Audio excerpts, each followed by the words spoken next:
Hi നമസ്കാരം പ്രിയപ്പെട്ടവരെ. കഴിഞ്ഞ കുറച്ച് മാസങ്ങൾക്ക് മുമ്പ് കോൺഗ്രസിന്റെ യുവ നേതാവായിട്ടുള്ള രാഹുൽ മാങ്കൂട്ടത്ത് എന്ന് പറയുന്ന ആ ഒരു വ്യക്തിയെ തേജോവധം ചെയ്തതും അധികം അധിക്ഷേപിച്ചതും നമ്മുടെ കേരളത്തിലെ മാപ്ര മാധ്യമങ്ങൾ തന്നെയാണ് അല്ലേ.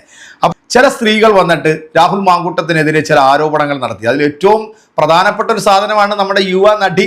ആ യുവ നടി പിന്നീട് കാണിച്ചു കൂട്ടിയിട്ടുള്ളതൊക്കെ നമ്മൾ കേരളത്തിൽ കണ്ടതാണല്ലോ അല്ലേ. അപ്പം ഇപ്പതേ വീണ്ടും വരുന്നു നമ്മുടെ ഗണേഷ് കുമാർ മന്ത്രിക്കെതിരെ ഇതിനു മുമ്പും ആരോപണങ്ങൾ വന്നിട്ടുണ്ട്. ആ ആരോപണങ്ങൾ പുള്ളി നേരിട്ടുണ്ട്. സരിത മോള് കാണിച്ചു കൂട്ടിയ കോപ്രായങ്ങളൊക്കെ നമുക്കറിയാലോ അല്ലേ. പാവം പിടിച്ച ഉമ്മൻചാണ്ടിയെ വരെ അതിനകത്ത് വലിച്ചഴച്ച് എന്തൊക്കെ കോപ്രായങ്ങളാണ് കാട്ടിക്കൂട്ടിയ. ഇന്ന് അവളുടെ ഒരു അവസ്ഥ എന്താണെന്നുള്ളതും നമ്മുടെ കേരളത്തിലെ പൊതുസമൂഹം കണ്ടുകൊണ്ടിരിക്കുകയാണ്. അപ്പം ഈ സമൂഹത്തിൽ നിലയും വിലയുമുള്ള ഒരുപാട് ആളുകളെ ഉപദ്രവിക്കാനായിട്ട് പല രാഷ്ട്രീയ നേതാക്കന്മാരും അവരുടെ അന്നരത്തെ രാഷ്ട്രീയ നേട്ടങ്ങൾക്ക് വേണ്ടി ഒളിഞ്ഞും തെളിഞ്ഞുമൊക്കെ ചെയ്തിട്ടുണ്ട്. അതൊക്കെ നമ്മൾ കണ്ടിട്ടുണ്ട്. അദ്ദേഹം നല്ലൊരു മന്ത്രിയാണ് എന്നുള്ളതിൽ എനിക്ക് ഒരു അഭിപ്രായ വ്യത്യാസവുമില്ല. ഇപ്പൊ ഗണേഷ് കുമാറിന്റെ ഭാര്യ തന്നെ രംഗത്ത് വന്നിരിക്കുകയാണ്. എന്തൊക്കെയാണ് പുതിയ സംഭവങ്ങൾ എന്നൊക്കെ നമുക്ക് കാണാം. അതിനു മുമ്പ് ഗണേഷ് കുമാർ പറയുന്ന ഒരു വീഡിയോ കൂടെ ഉണ്ട്. ഗണേഷ് കുമാറിന് മറ്റേതോ സ്ത്രീയായിട്ടൊക്കെ സ്നേഹമുണ്ട് എന്നൊക്കെ തരത്തിലുള്ള ഒരു വാർത്ത വന്നിട്ടുണ്ടായിരുന്നു. കാരണം പുള്ളിക്ക് ഒന്നല്ല, ഒരുപാട് സ്ത്രീകളുമായിട്ട് സ്നേഹമുണ്ട് എന്നൊക്കെ പറഞ്ഞിട്ടുള്ള സംഭവങ്ങളൊക്കെ നമ്മൾ കണ്ടതാണ്. അപ്പോൾ ഈ ഇലക്ഷന് വിരലിലെണ്ണാവുന്ന ദിവസങ്ങൾ മാത്രമാണ് നമ്മുടെ മുമ്പിൽ അവശേഷിക്കുന്നത്. അപ്പോൾ ആ ഒരു സമയത്ത് ഇത്തരം വാർത്തകൾക്കൊക്കെ വലിയ പ്രാധാന്യമുണ്ടാവും. ഇനി എതിർ കക്ഷികളായിട്ടുള്ള കോൺഗ്രസ് ആയിക്കോട്ടെ BJP ഒക്കെ ഈ ഒരു വാർത്തയെ പൊക്കി പിടിച്ചു കൊണ്ടുവന്ന് ഇനി അങ്ങോട്ട് വലിയ രീതിയിലുള്ള ചർച്ചകൾക്കൊക്കെ വഴിയൊരുക്കാൻ പോവുകയാണ്. മാധ്യമങ്ങൾക്കൊക്കെ ഇനിയിപ്പോൾ ഇതൊരു ചാകരയായിട്ട് അങ്ങോട്ട് പ്രഖ്യാപിക്കും. ഗണേഷ് കുമാർ ചെയ്തത് തെറ്റോ തെറ്റല്ലായികയോ ഒക്കെ തീരുമാനിക്കേണ്ടതൊക്കെ കോടതിയാണ്. അത് കോടതി വരുമ്പോഴത്തേക്ക് അത് തീരുമാനിച്ചോളൂ. ഗണേഷ് കുമാറിനെ ഒന്നും വെള്ള പൂശാനൊന്നും നമ്മളാളൊന്നും അല്ല. ഗണേഷ് കുമാറിന്റെ ഇപ്പോഴത്തെ ഭാര്യ വന്ന് പറയുന്ന കാര്യങ്ങൾ പ്രിയപ്പെട്ട പ്രേക്ഷകരെ അത് നമുക്കൊന്ന് കേൾക്കാം. അതിനു മുമ്പ് ഗണേഷ് കുമാർ പറയുന്നത് എന്താണെന്ന് കൂടെ ഒന്ന് കേൾക്കാം. ആർക്കും വിളിച്ചൂടെ? വട്ടുമൂത്താൻ ആർക്കും പറയാം.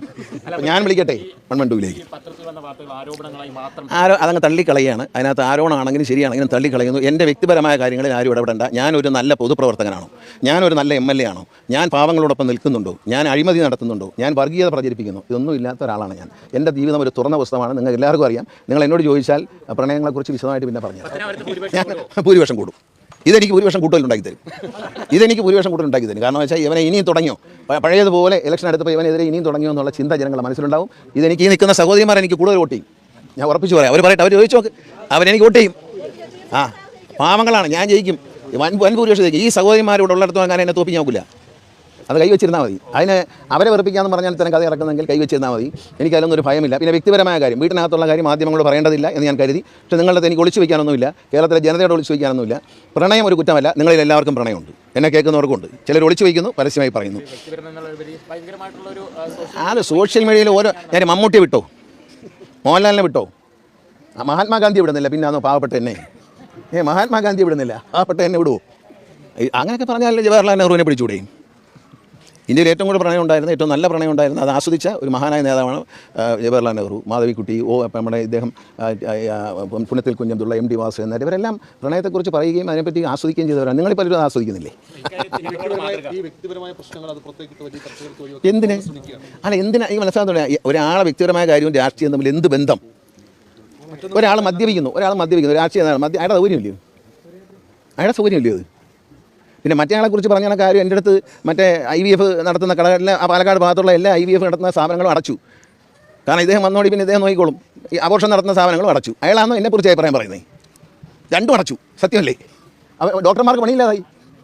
രണ്ടും അവരെ ഏറ്റെടുത്തു. അത്തരം ആളുകളാണോ ഇതിനകത്ത് അഭിപ്രായം പറയുന്നത്? അവർക്ക് വേണ്ടി കുഴലുവാൻ നടക്കുന്നവന്മാരല്ലേ എന്ന് അഭിപ്രായം പറയുന്നത്? പത്തനാപുരത്ത് ഒരുത്ത അഭിപ്രായം പറഞ്ഞിട്ടുണ്ട്. അവൻ്റെ പ്രധാന ജോലി പാറ പൊട്ടിപ്പും അഴിമതിയും കൊള്ളയും പിടിച്ചോറിയാണ്. ബ്ലോക്ക് പഞ്ചായത്ത് ഇന്ന് ദയനീയമായി തോറ്റ ആളാണ്. അതിന് നമ്മൾ മുഖവിലേക്ക് എടുക്കേണ്ട. കല്യാണം കഴിച്ച് 2 പിള്ളേരായിട്ടും KSU എന്ന് പറഞ്ഞ് നടക്കുന്ന ആൾക്കാരോട് ഞാൻ എന്തോ പറയാനാ?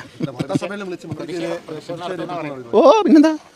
അതിനെന്താ? നമ്മൾ രാഷ്ട്രീയമായിട്ടങ്ങ് നേരിടും. വേറെ കാര്യം എന്തോ? വാർത്താ സമ്മേളനം വിളിച്ചാൽ നിങ്ങൾ വാർത്ത കൊടുക്കും, അത് കാണും. ചിലർ വിശ്വസിക്കും, ചിലർ വിശ്വസിക്കത്തില്ല. എൻ്റെ വോട്ട് കൂടും.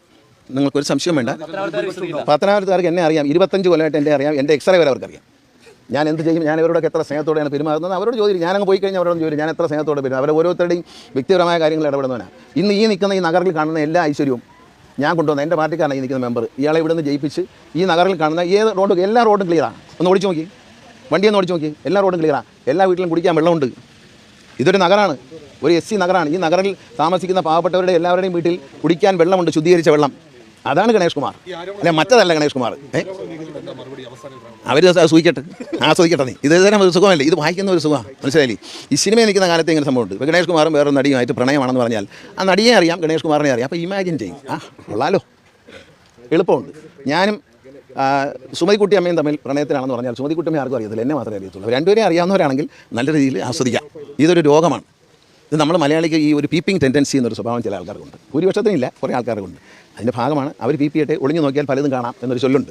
ഇവിടെ ഗണേഷ് കുമാറിന്റെ ഭാര്യ പറയുന്നത് എന്താണെന്ന് കൂടെ ഒന്ന് കേട്ടാൽ ഇതിനകത്തൊരു വ്യക്തത വരുത്തുള്ളൂ. അതുകൂടെ കേൾക്കാം. ഭർത്താവിനെ ഒരു സ്വപ്നത്തെ പോലും ചിന്തിക്കാൻ പറ്റാത്ത രീതിയിൽ ഒരു സിറ്റുവേഷനിൽ ആൾക്കാരെ ഇന്ന് ഡൈവോഴ്സ് ചെയ്യുന്നത് എന്തുകൊണ്ടാണ്? നമ്മളൊരു ബാഡ് മെസ്സേജ് കണ്ടു, അല്ലെങ്കിൽ ഒരു അഫെയർ ഉണ്ട്, അല്ലെങ്കിൽ ഇതെല്ലാം കണ്ടു എന്ന് പറഞ്ഞിട്ടല്ലേ ഇന്ന് ലോകത്ത് മുഴുവൻ ഡൈവോഴ്സസ് നടക്കുന്നത്. ഒരാളെ ഒരു ബെഡിൽ കണ്ടിട്ടാണോ ആൾക്കാർ ഡൈവോഴ്സ് ചെയ്യുന്നത്? ഞാനത് കണ്ടു, അതിന്റെ എല്ലാം വിഷ്വൽസ് എന്റെ കയ്യിലുണ്ട്. പക്ഷെ ഞാൻ അതൊന്നും ചെയ്തില്ലല്ലോ. കാരണം ഞാൻ സംസ്ഥാനത്തെ ഒരു മന്ത്രിയാണ്, എനിക്ക് ഒന്നും ചെയ്യേണ്ടെന്ന് പറഞ്ഞാൽ 2 ദിവസം ഉണ്ടായിരുന്നില്ലേ. പക്ഷെ ഇന്ന് എനിക്ക് വട്ടാണെന്ന് പറഞ്ഞുകൊണ്ട് മാത്രമാണ് ഞാൻ പ്രതികരിച്ചത്. അല്ല, ഇപ്പൊ വട്ടാണെന്ന് പറഞ്ഞ് ശ്രീമതി ബിന്ദു തന്നെ പറഞ്ഞു. നേരത്തെയും ഇല്ലേ ബന്ധുക്കളോടൊക്കെ ഇങ്ങനെ സംസാരിച്ചിട്ടുണ്ട്. അപ്പൊ കാലങ്ങളായി ഇതേപോലെ ഒരു സ്ട്രെയിൻഡ് റിലേഷൻഷിപ്പ് 2019 അതെ 2019 ഇതുപോലെ പ്രശ്നമായിട്ട് 3-4 മാസം ഞാൻ മാറി നിന്നാണ്. അപ്പോഴും ഈ ലേഖ ചേച്ചി ചേച്ചിക്ക് തന്നെയാണ് ഞാൻ ഓടിപ്പോയി കാര്യങ്ങളെല്ലാം പറഞ്ഞതുമല്ല. അപ്പൊ ആരാണ് ഈ ശ്രീലേഖ എന്ന് ചോദിച്ചില്ലേ? അപ്പോഴും ശ്രീലേഖ BJPയിലോ ഒന്നും ആയിരുന്നില്ല. അപ്പോൾ അതിനുശേഷം ശ്രീലേഖയായിട്ട് ബന്ധപ്പെട്ടോ ഇങ്ങനെ പോലീസിന്റെ ഭാഗത്ത് ഇങ്ങനെ ഒരു സമീപനമാണ് ഉണ്ടായതെന്ന് അവരെ അറിയിച്ചു? ഞാനെല്ലാം അപ്ഡേറ്റ് ചെയ്തിട്ടാണ് ഞാൻ ചെയ്തത്. അവരൊരു കൗൺസിൽ ആവുന്നതിന് മുന്നേ, AGDP ആവുന്നതിന് മുന്നേ എന്റെ ബ്രദറിനെ കല്യാണം കഴിച്ച ആളാണ്. സോ എനിക്കൊരു പ്രശ്നം ഉണ്ടാകുമ്പോൾ പിന്നെ ആരെയും വിളിക്കുക? എന്റെ അമ്മയ്ക്ക് ഓർമ്മയില്ല, എനിക്ക് പപ്പയില്ല, എനിക്ക് സഹോദരങ്ങളില്ല, എനിക്ക് ഓൺലി ഹാവ് എ സിസ്റ്റർ. എന്റെ മോൻ ഇവിടെ ഇല്ല, ഇറ്റലിയിലാണ്. ഞാൻ ആരെയാ വിളിക്കേണ്ടത്? എനിക്ക് സ്റ്റാഫില്ല, പേഴ്സണൽ സ്റ്റാഫില്ല, എനിക്ക് പദവികളൊന്നുമില്ല. ഞാൻ ആരെയാ വിളിക്കേണ്ടത് പറയൂ? എനിക്ക് വിളിച്ച പോലീസ് ഇല്ല, സപ്പോർട്ടില്ല. സോ ടെൽ മീ, ഞാൻ ആരെയാ വിളിക്കേണ്ടത്? ഞാനിപ്പോൾ ഈ പറയുന്നത് തന്നെ at the risk of my life. എനിക്ക് എന്താ സംഭവിക്കാന്ന് എനിക്കെന്നറിയില്ല. But I don't care. എനിക്കൊന്നും പേടിയില്ല. ഇത്രയും ഇപ്പൊ ഗണേഷിന്റെ പ്രതികരണം ഇപ്പോൾ താങ്കളും കേട്ടാണല്ലോ. എനിക്ക് 5000 ബന്ധുക്കളുണ്ട്, അതൊക്കെ സ്നേഹബന്ധങ്ങളാണെന്നാണ് പറയുന്നത്. അങ്ങനെ ഒരു ഇഷ്ടംപോലെ ബന്ധങ്ങളുണ്ട്, അതറിയാത്ത ആരും ഇല്ല. അതുകൊണ്ട് തന്നെയായിരുന്നു എനിക്ക് ഈ വർഷങ്ങളിലെല്ലാം പ്രശ്നം. I was not able to digest, I was not able to manage. പക്ഷെ ഞാനിങ്ങനെ അതെല്ലാം ഉള്ളിലൊതുക്കി പോവായിരുന്നു. ഞാൻ വിചാരിച്ചു എങ്ങനെയാണ് ഇതെല്ലാം സഹിക്കുക. പക്ഷേ I didn't have A choice. ഞാനിങ്ങനെ ആ മനുഷ്യനെ സ്നേഹിച്ചിരുന്നു. ഇപ്പോഴും എന്നോടൊരു സോറി പറയുന്നു കരുതിയിട്ടാണ് ഞാൻ ഇത്രയും ഒന്നും പറയാതിരുന്നത്. പക്ഷെ എന്നെ ബ്ലോക്ക് ചെയ്തിട്ട് 2 മാസമായി. എന്നോട് സംസാരിക്കില്ലായിരുന്നു. ഇതെല്ലാം ക്വസ്റ്റ്യൻ ചെയ്യുന്നതുകൊണ്ട് എന്നോട് ദേഷ്യമായിരുന്നു. പല സ്ത്രീകളും വരുന്നു പോകുന്നു, എല്ലാവരുടെയും വരുന്നു പോകുന്നു. എല്ലാവർക്കും അറിയുന്ന കാര്യമാണ്. പത്തനാപുരത്തായാലും ഇവിടെ ആയാലും പല സ്ഥലത്തും എല്ലാവർക്കും അറിയാലോ. പിന്നെ ഞാൻ എന്തിനാ പറയാതിരിക്കുന്നത്? അപ്പൊ 2019 മുതൽ ബിന്ദു ചേച്ചി നമ്മുടെ ഗണേഷ് കുമാറിന്റെ കുൽസിത പ്രവർത്തികളൊക്കെ കാണുന്നു എന്നൊക്കെയാണ് പറയുന്നത്. ബിന്ദു ചേച്ചിന്റെ ഏറ്റവും അടുത്ത ബന്ധുവാണ് നമ്മുടെ ശ്രീലേഖ മാടായി. കാര്യങ്ങളുടെയൊക്കെ ഒരു പോക്ക് എങ്ങോട്ടാണെന്നുള്ളത് നിങ്ങൾക്ക് ഇപ്പോൾ ഈ ഒരു വീഡിയോ കാണുമ്പോൾ തന്നെ മനസ്സിലാവുന്നുണ്ടോ അല്ലേ?